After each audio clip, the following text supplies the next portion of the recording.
People may or may not be familiar with the book, and basically I'm arguing for an idea of violence, an expanded idea of violence that would include violence that's not instantaneous or spectacular, in other words, has a drama deficit, and violence that is attritional, incremental, spread over time.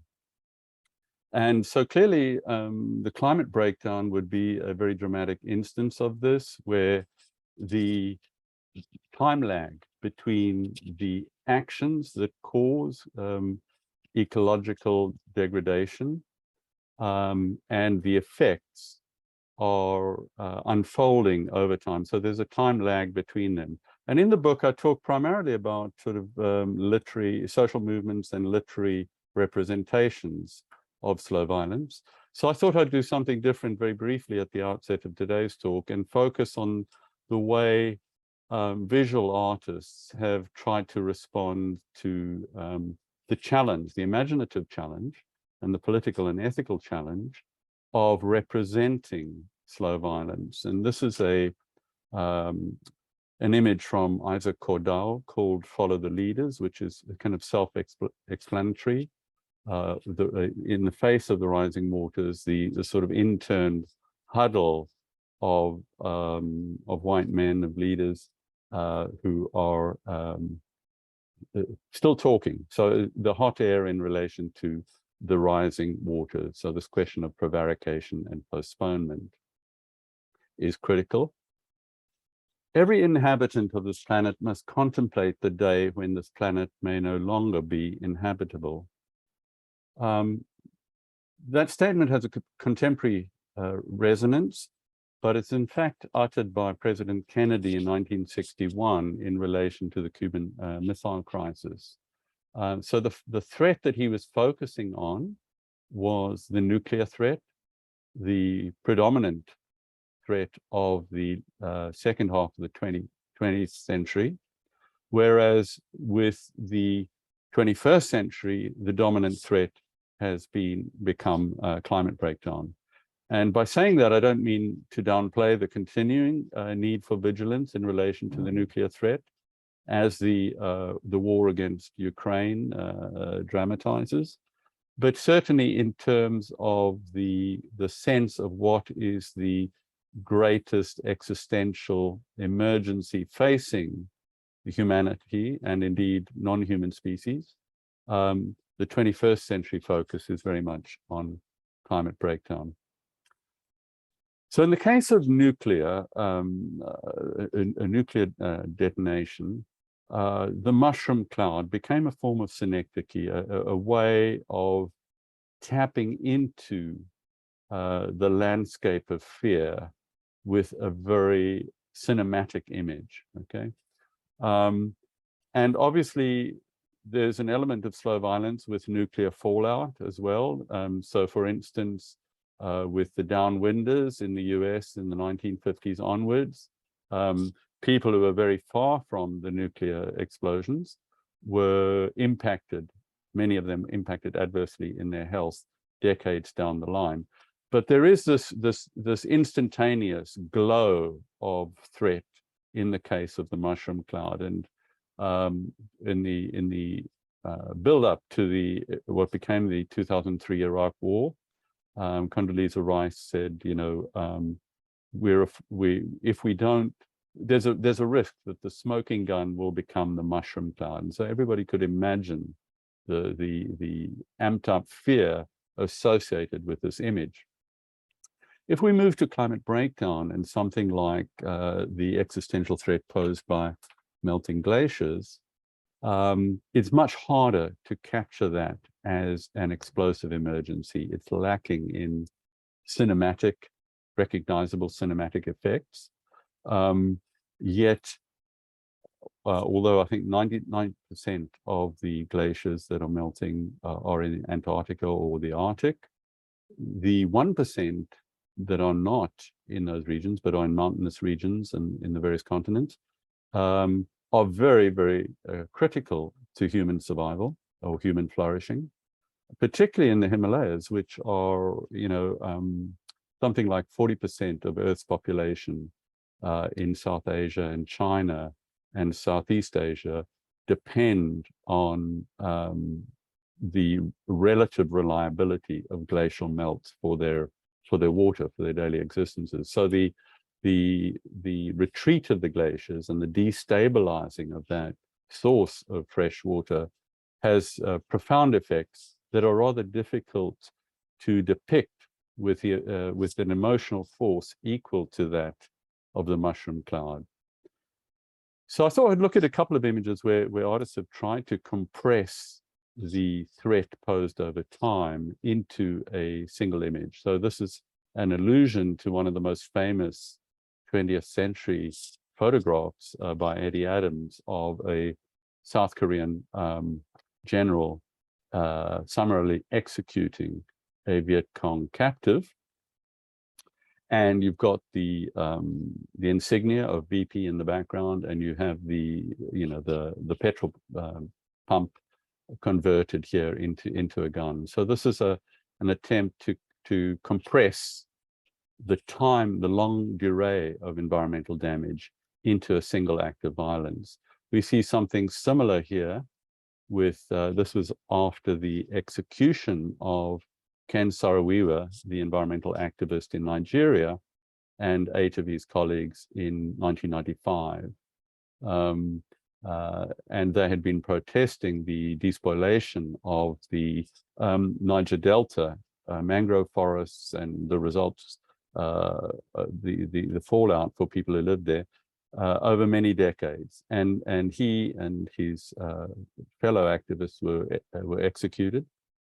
Hanged by the Nigerian regime. And so here there's an allusion to the history of the lynching of black bodies, and again the attempt to set up a symbolic connection between the drip, drip, drip of incremental blood and the drip from the gas tank.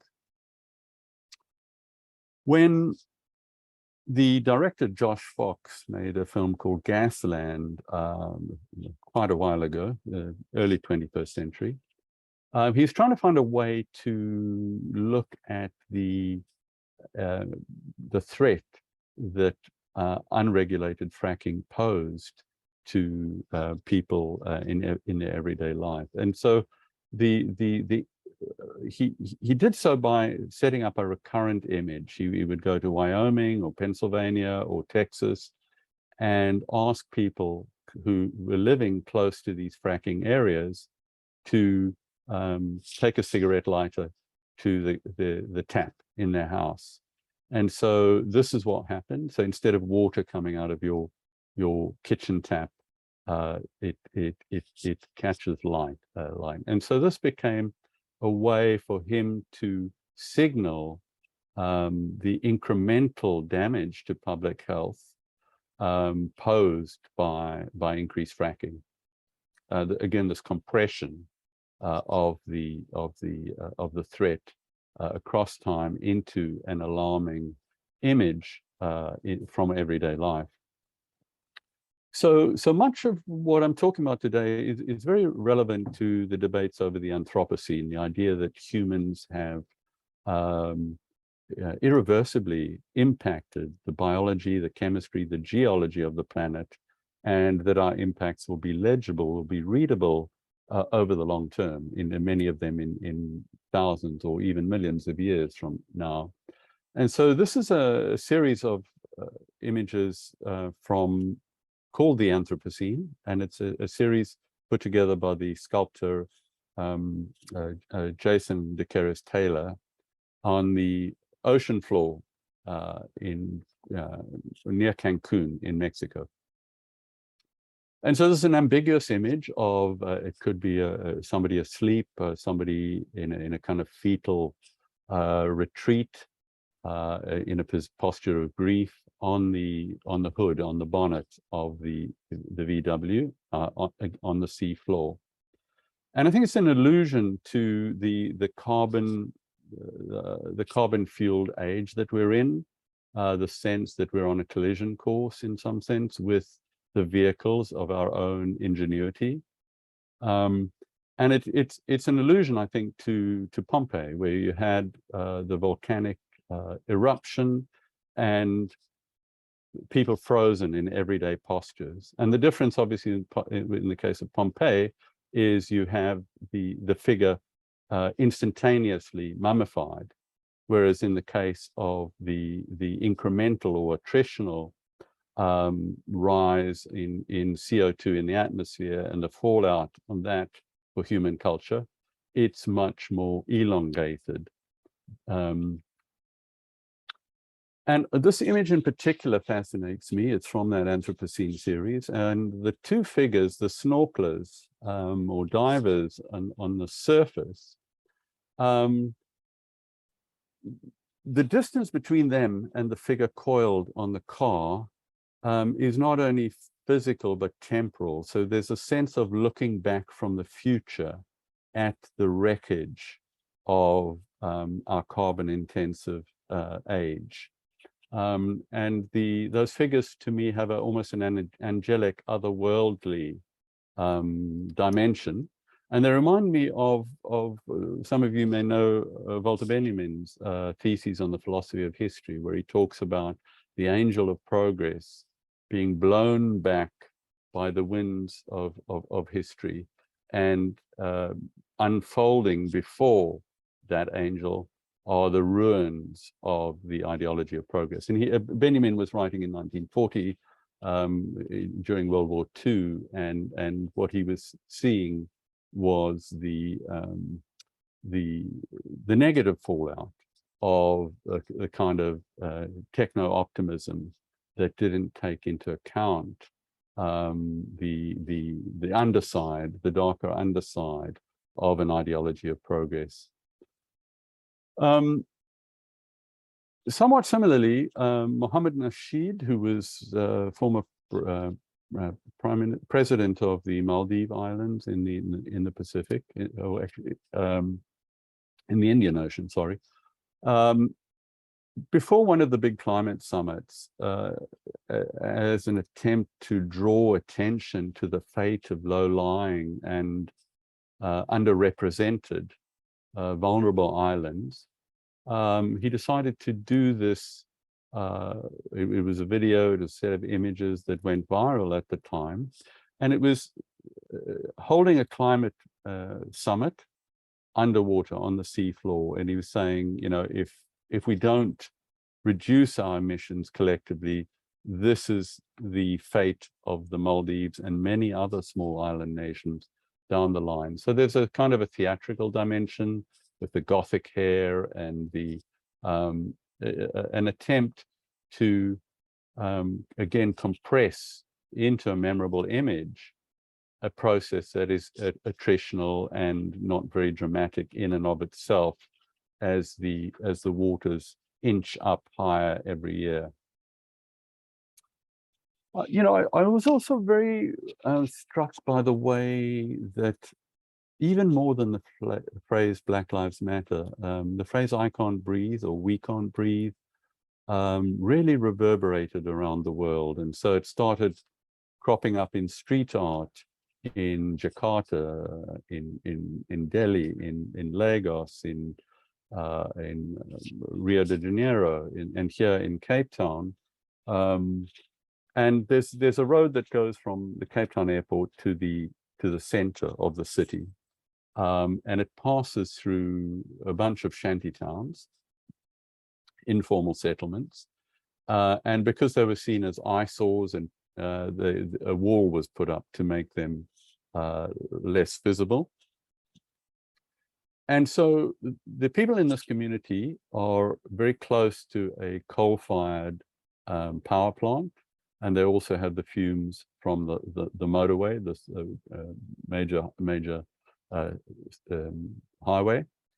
And so they physiologically are subject to adverse health effects, but they're also over-policed, like most poor communities around the world.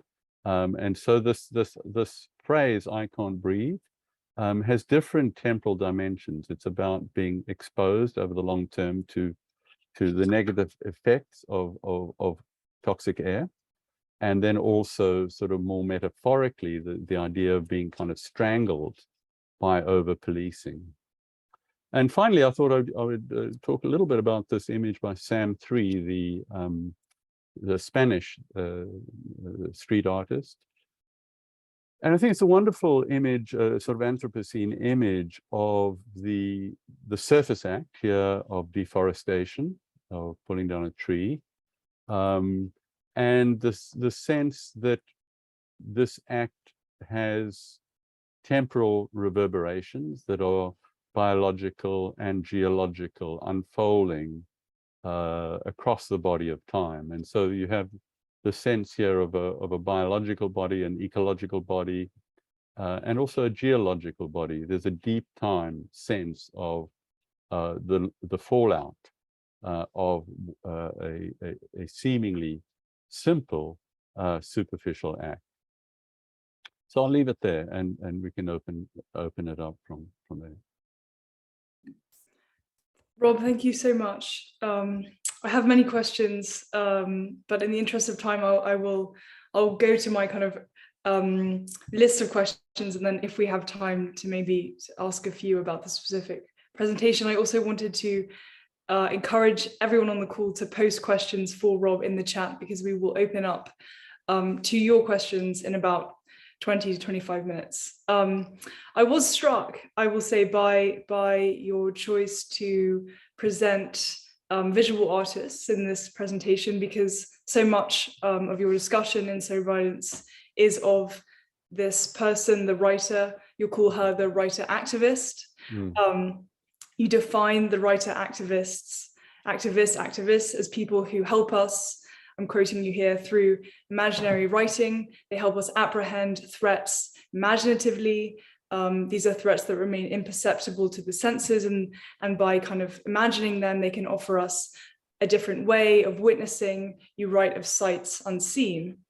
And I thought it was really interesting too, at the end of So Violence, you already kind of anticipate the evolution, or maybe we would say devolution, of the writer activist, noting that this kind of call to arms by way of writing, possibly you posit, will never again be a specialist calling like that of Jean-Paul Sartre or Ken Saro-Wiwa.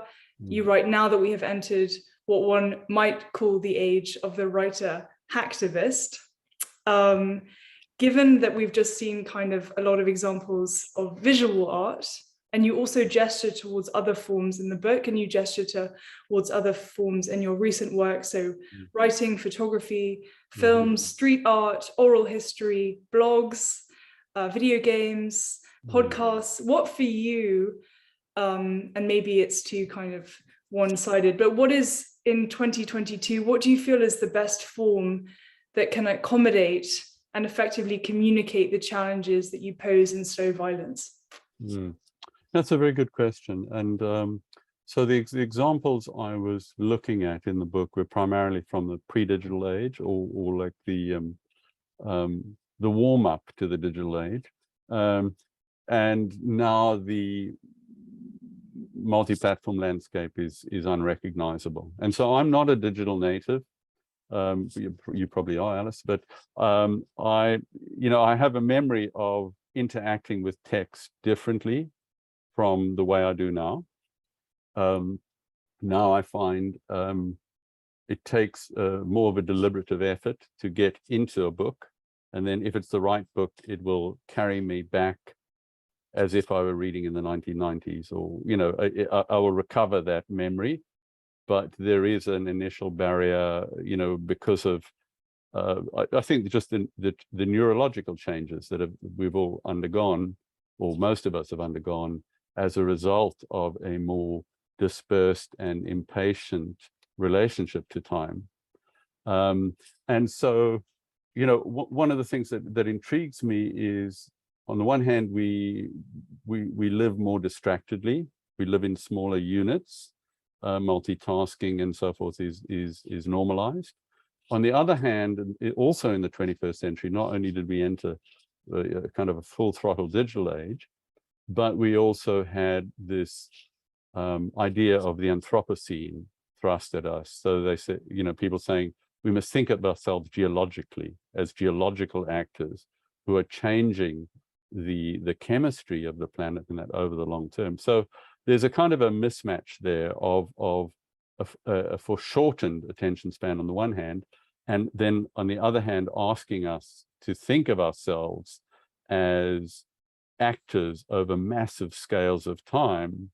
And that's where I think we vitally need scientific data. We need inventive technologies, but there is an imaginative dimension as well. How can we keep alive imaginatively through these different platforms available to us, a relationship to alternative ways of being and alternative modes of time? And so we see, 2050 is a very common reference for IPCC reports and many, many other, I think, people saying, well, by 2050, by mid-century, etc.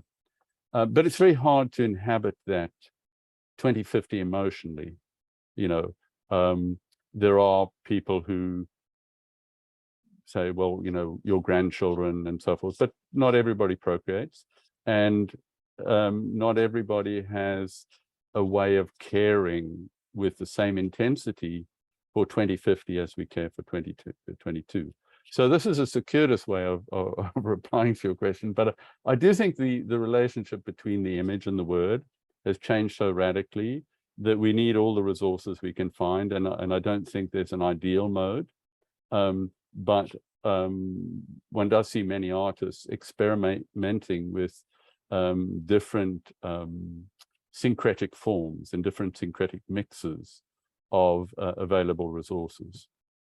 So this is really interesting, and this leads nicely into my next question, in the sense that it's precisely this tension, I think, that's at the heart of so many discussions of art that's being created today. That, on the one hand, of trying to, as you say, imagine ourselves in the large sweep of history, while also grappling with our, as you say, foreshortened attention spans. Mm-hmm. And you pose this really brilliant question towards the beginning, and I think it's the way that it's set up can open up many other questions. So you ask, how do we both make slow violence visible, yet also challenge the privileging of visible?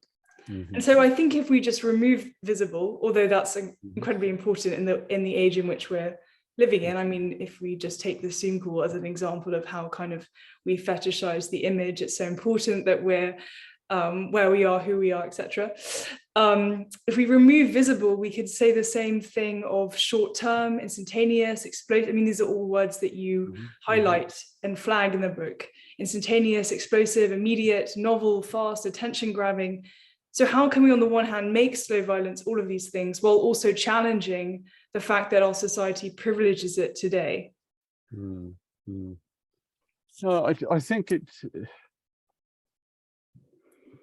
the place of the visual is so central and so powerful in, I think, most media cultures today, that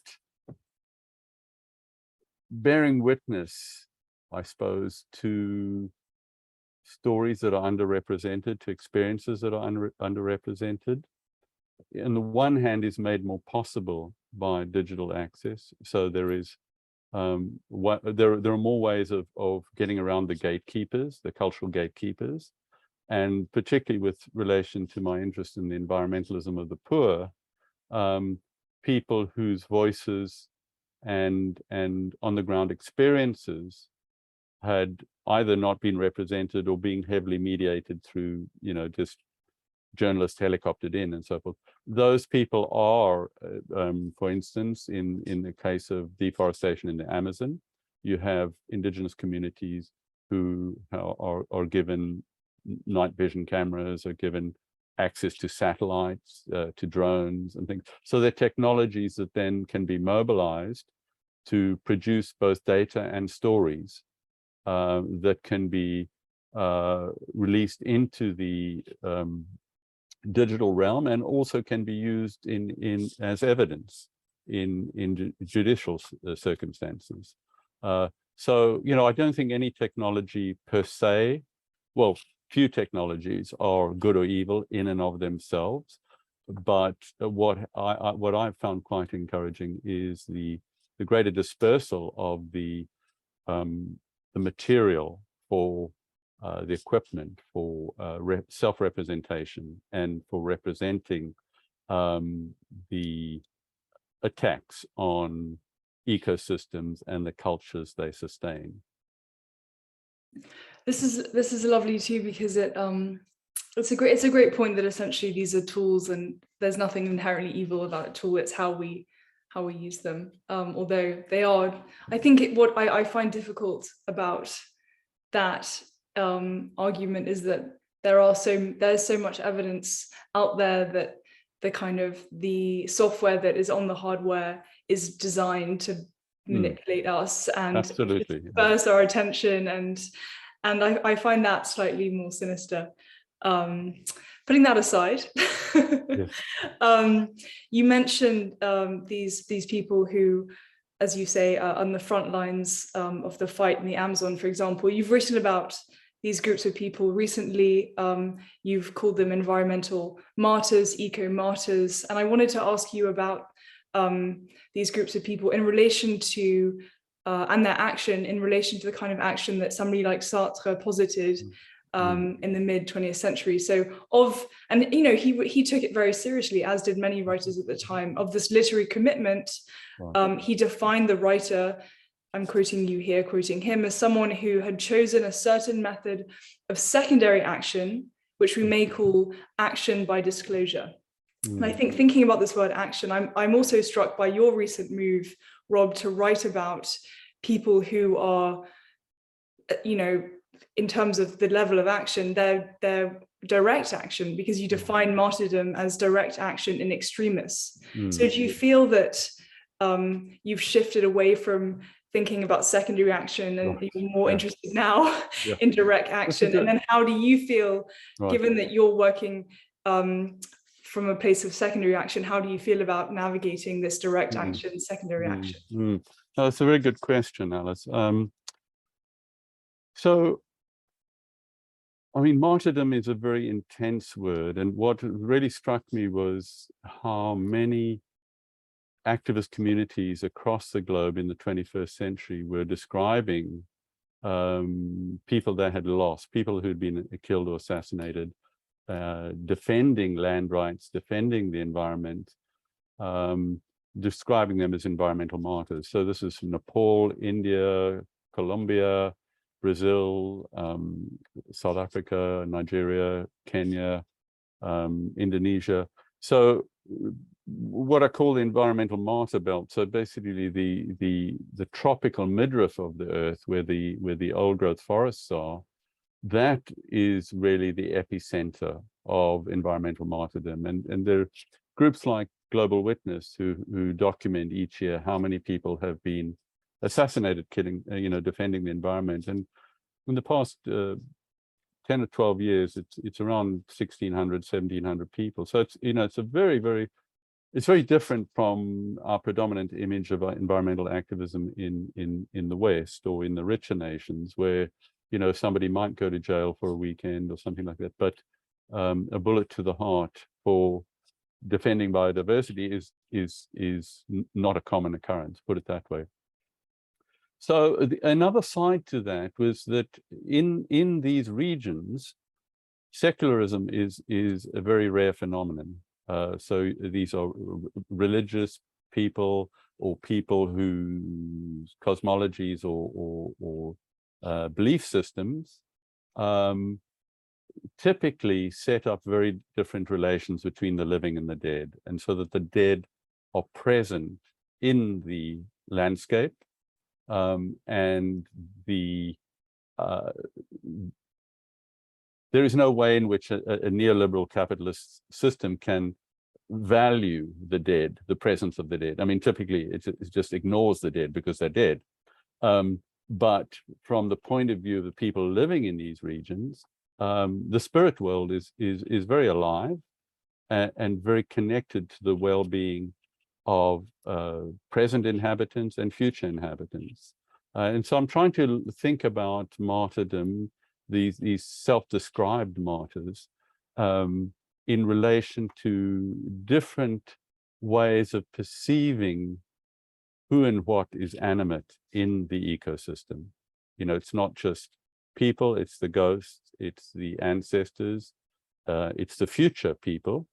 And in this regard, it does connect with slow violence in as much as we're trying to expand the temporal, to work against the cultural norms and expand the temporal perspective within which we value life.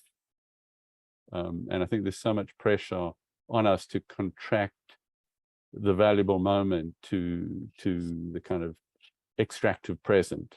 And so this connects up with questions of intergenerational injustice, climate injustice, and so forth. And what can we learn from indigenous societies where there has been, in many of them, primacy placed on intergenerational responsibilities to the deceased who are still in some sense with us, and to our to the inhabitants yet to come.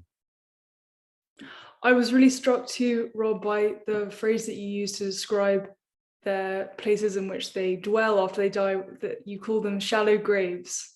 Yeah. Right, in the sense that they're not typically not dead and buried, but they're also, many of these martyrs are anonymous, or ordinary and obscure. And so we typically think of martyrs as iconic, exceptional people, Joan of Arc or Chico Mendes or Martin Luther King. So there's a sort of spectacular side to the iconic martyr. But what I see over and over again in these communities is the sense where one person like Ken Saro-Wiwa or the Honduran martyr Berta Cáceres becomes a kind of synecdoche, a stand-in for the suffering that permeates everyday life within those communities. So it's not that they're exceptional, but simply that they are able to represent a larger landscape of fear and suffering.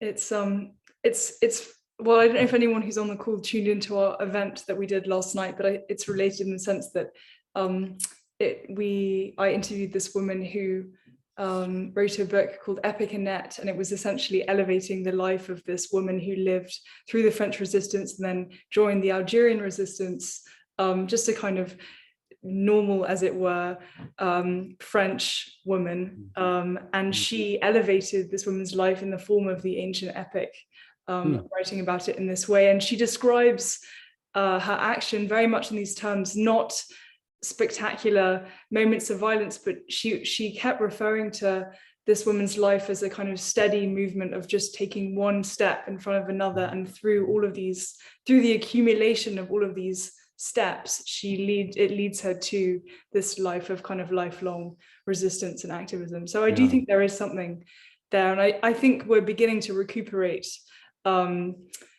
these stories of people who weren't necessarily the most famous and the most visible at the time. Yes, and I do think that, I take your earlier point about the perils of living in an age of sort of algorithmic overlords and stuff, but the flip side of that is that people do have access to technologies of self-representation. Yes. And if we think about, one of the sort of side topics of this conversation is environmental justice. And what are the three pillars of environmental justice? First, the desire for more equitable distribution of resources, so access to parks or fresh air or drinkable water.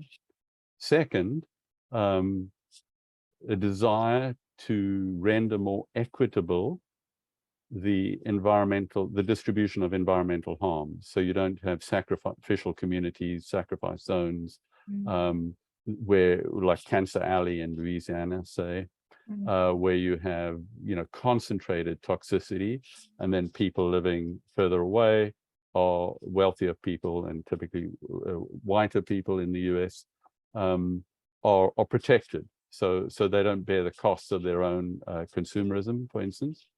And then the third pillar is expanding the nature of the voices that get to speak for the environment. And so that's where I think these technologies can, under some circumstances, improve access to self-representation. Yes. So rather than having some think tank in Geneva, decide what is good for rural Nigeria, Sure. you have the people themselves saying, these are our priorities and these are our experiences. So I also wanted to, this is great too, because I wanted to think about one of these pillars in relation to questions that you pose about the Maldives at the end of the book, which I think are totally interchangeable with questions we are currently posing about Pakistan. And the sense that that's what's so striking, I think, and so worthwhile about reading your book now, is because, as I mentioned in the beginning, the framework is so robust and brilliantly thought out. Thank you. But then there's a real tragedy in the sense that some of the things that you're calling for, which is how can we make this violence more kind of within the framework, or how do we understand this kind of violence from the framework of how we understand violence? Of course, today now some of the especially if we think about the events of this summer, the fires that were raging in the UK and France, if we think about the huge drought in the spring in parts of Africa, and again the floods today in Pakistan, some of the visible is coming to pass, and so then I think the questions slightly change, right? So you asked of the Maldives, how does a nation under climatic threat compensate for the drama deficit of climate change, right? So like many of these nations, there isn't really a drama deficit now because they are on the front pages of the newspapers. So the question we might ask is, how does a nation under climatic siege compensate for the economic deficits which are wrought by climate change? And then the questions follow, who pays for this economic deficit? Yes. That's a very good question. And I think that one of the things that has changed is what constitutes a season for many people, hundreds of millions of people around the world, the unseasonality of the seasons. So the destabilizer, to be a farmer in this day and age is just a nightmare. And there's a Harvard scholar called Sarah Dimick who talks about seasonal arrhythmia. And so if the hummingbirds are dependent on certain nectar-bearing flowers, say in the Rockies, and because of seasonal arrhythmia, the flower, when the hummingbirds arrive, there's no nectar, then how do the hummingbirds? So there are all these interlocking patterns of movement and survival that have been radically destabilized. And so it's often the oscillation between floods and droughts, between excess of different kinds. But what happens when a once in 100-year flood happens every 10 years? Then the idea, it affects anticipation, expectation, planning.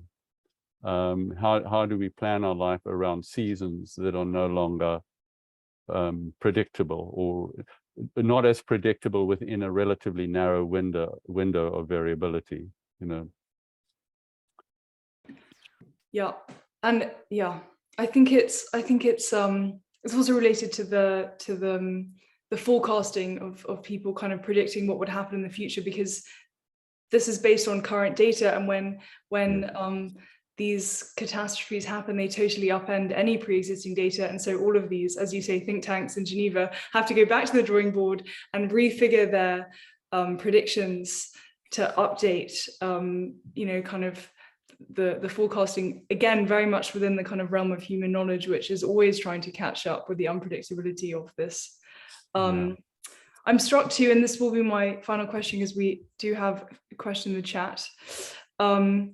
You say, so this is the other question you ask of the Maldives: how does a minnow nation, which is a great description, a minnow nation like the Maldives, which has contributed almost zero to global warming and has zero clout on the world stage, conjure enough energy to render visible the slow violence that poses an existential threat to it through inundation, through a terminal sea change? And so again, thinking about how so much of the invisible that wasn't being run invisible 10 years ago now kind of is, for tragic reasons, and yet we still haven't moved through a terminal sea change. I did want to ask you about your role at Princeton University, or just at a kind of an American research university, and we can also chop this part of the Zoom call off. And I feel implicated in this in the sense that, so the endowment at Princeton is 26 billion US dollars. It's more than 5 times larger than the GDP of the Maldives, which is 4 billion. I was at a university similarly. If we take the, I did this research this afternoon, if we take the cumulative projected amount of all the Ivy League's endowments by 2050, it will be 1 trillion US dollars.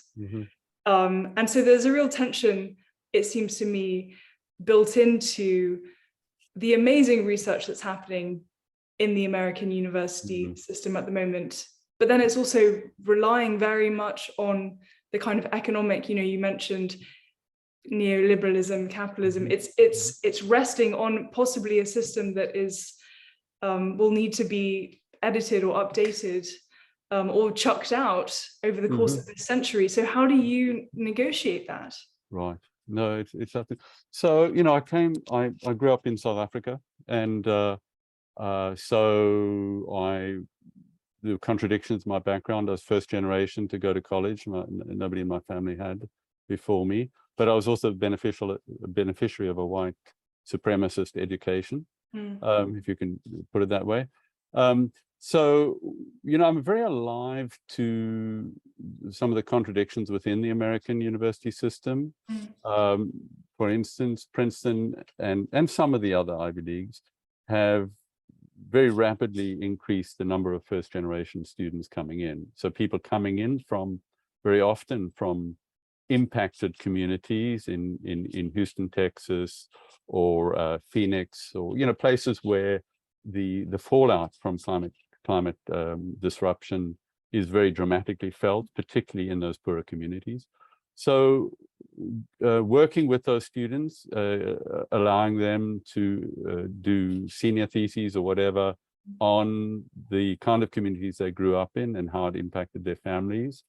I teach courses on creative nonfiction, environmental creative nonfiction. So I get a lot of the science students wanting to write about these ethical and political issues to complement the kind of the data, geeky data side of them. There's this other kind of often subordinated side of them, which is the emotional, imaginative side of it. So that's a role that you can play in that context. I mean, I've also taught at other universities where the privilege wasn't as acute.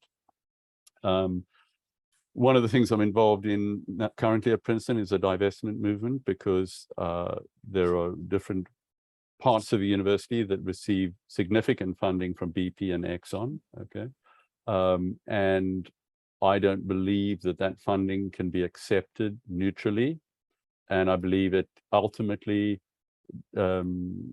is implicated more in greenwashing the corporate image than it is actually in a public-private, or in this case, a private-private partnership, where the aims of the research are supposedly unaffected by the source of the funding. Yeah. You say supposedly, Riley. Yeah. Okay, we have two, I think 3 great questions. So this is from Richard Simpson. Hi Rob, fascinating discussion.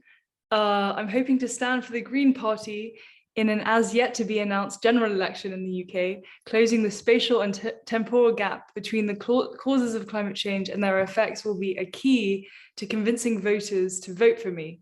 What image would you suggest I adopt to make climate change appear nearby and urgent to voters who would rather ignore inconvenient truths? That's very good. Thank you, Richard, for that question. So it depends on do you want something that is emotionally arresting, or do you want something that is, as you say, local? So it depends on the local landscape. Something my partner Anne McClintock has written about has been the efforts to dramatize emotionally a glacial retreat. And this I know is very far from the UK topography. But there was a glacier in Iceland called OK Glacier, and it has a longer name, but it's shortened OK Glacier. And they realized that that glacier was dead, that it was no longer moving. And so this writer, Icelandic writer Magnusson, has a commemorative plaque on that where the glacier was, and it goes something to the effect of, this is where the OK Glacier was. Its death, the death of this glacier, was a warning sign to us that we need to act. Only you, who is reading this plaque, will know whether we acted in time. You know, so there's an attempt to engage both with future citizens and with people in the present. And you know, there are, I'm sure, in every landscape analogies, maybe not as dramatic as that, to places that once were assumed to be looking a certain way, and yet they're no longer are no longer recognizable. And I know in the UK there's a woman called Caitlin De Silvi, who I think teaches at Exeter, she's a geographer, who's worked with the National Trust on how do you stay true to the National Trust's commitment to conserve while acknowledging that we have to adapt to a very rapidly shifting climate. So if you're wanting to conserve heathland or a particular butterfly, the boundaries that have historically been created may no longer be apposite. You might need a piece of land 100 miles north in order to preserve that same species or that same ecosystem. And how do you square that idea of traditional conservation with an idea of mobile, adaptable reactions to landscapes that are changing faster than they have in millions of years? So images like, I think any images that speak to that of what makes the recognizable unrecognizable, and how can you tap into that emotionally? And I'd like to use this question too to ask you your thoughts on the boundaries of the current electoral system too, because this is often talked about in relation to the climate crisis as well, in the sense that is the kind of, you know, you mentioned the rhythms of nature slightly falling apart. Are the rhythms of the electoral process necessarily going to have to change to accommodate this issue? And can the issue be accommodated in the current rhythms? No, definitely. I mean, the 4 or 5 year electoral cycle, with slow violence, you can kick the consequences down the road. And I think so much of the most exciting work is being done outside of the electoral system. But whereas at the same time, you know, I'm a great believer in trying to make electoral politics as participatory as possible. But, you know, there are all sorts of obstacles to that, clearly, from lobbyists to redistricting and so forth. But I was thinking of sort of in a positive light of somebody like Wangari Maathai, who I write about, leader of the Greenbelt movement in Kenya, who won the Nobel Peace Prize in 2005. You know, and she was saying that basically we need to plant trees in order to stabilize the soil, prevent malnutrition, prevent the topsoil from blowing away. And the Greenbelt movement that she founded planted about 100 million trees across East Africa. And it was giving rural women a sense of agency and connecting women's issues, because as environments became more arid, women had to walk further to carry water, to get firewood. So this population of rural women, who were the lowest of the low in the view of the kind of autocratic politicians at the time in Kenya, they were dismissed.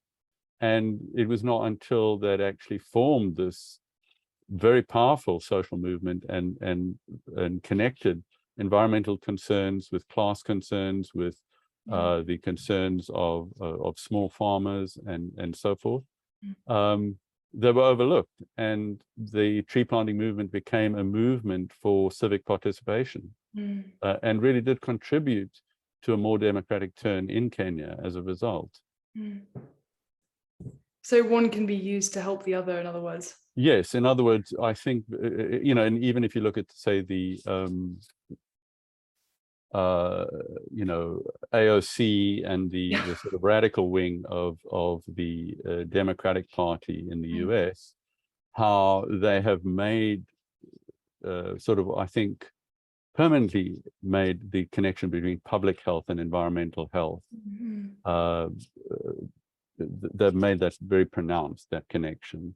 So it used to be, you know, environmentalists were primarily seen as white and privileged, and people in urban environments were predominantly people of color, and they had no interest in the environment. That was the assumed narrative. And I think now we have a rescripted and much stronger connection between public and ecological health. So we could never go back to that sort of, you know, long-standing American idea that environment is primarily about where people aren't, you know, which is a very limited export model, because most countries are much more densely populated. If you're in Indonesia or Indonesia or Nigeria or even the UK, there is no wilderness west, you know, however that is being constructed. Right. We have a question, and this will be our last audience question, from Eve Karubi, she writes, very involved in Green Party politics in France. She thanks you for your overview and your reflections. And she asks what you make of the youth climate movement. Yeah, I mean, it's quite extraordinary. And I think, you know, the long-standing phrase, nothing about us without us, for a long time, you know, youth primarily featured in, say, narratives by, or films by Al Gore and people like that, as the grandchildren become, you know, people didn't have voices for themselves. But one of the things I do feel is that, certainly among my students, that generation, that the youth feel shortchanged, and the question of debt connects climate debt, housing debt, student debt, the sense of being shortchanged or robbed intergenerationally. And I think that is a very, very forceful place from which people, again, are using these multiple platforms to vocalize and represent what are the primary issues for them. And it's very significant, at least in the US, that if you look at the hierarchy of what people care about, climate is much, much higher for people under 30 than it is for people over 65. Have you noticed a shift in the conversations that you have with your students? Do you feel that your current students are thinking more about climate than, let's say, your students of 5 years ago, even 3 years ago? Yes, and I think particularly in relation to climate justice and environmental justice, so questions of colonialism, questions of unequal impacts historically and in the present are much more foregrounded. Yeah, I would agree.